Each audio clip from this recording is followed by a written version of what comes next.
வெற்றி நாயகனே, வினை தீர்க்கும் வேலவனே. தம்போயில் கம்பீரமாக காட்சியளிக்கும் ஓம் ஸ்ரீ மகா சிவ முனீஸ்வர தேவஸ்தானத்தின் ஆற்றங்கரையிலிருந்து உங்களுக்கு தகவல்களை வழங்கிக் கொண்டிருக்கின்றோம்.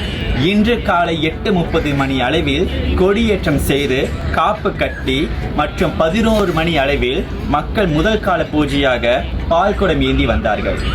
அதனைத் தொடர்ந்து மாலை 5 மணி அளவில் 2ஆம் கால பூஜை, இரவு 9 மணி 3ஆம் கால பூஜை, நள்ளிரவு 12 மணி 4ஆம் கால பூஜையாக பக்தர்கள் பால்குடம் ஏந்தி உள்வீதி வலம் வர இருக்கிறார்கள். நாளை அதிகாலை 5 மணி அளவில் 5ஆம் கால பூஜை மற்றும் காலை மணி 10 மணி அளவில் பால்குடம் மற்றும் காவடி நகர்வலம் வர இருக்கின்றது.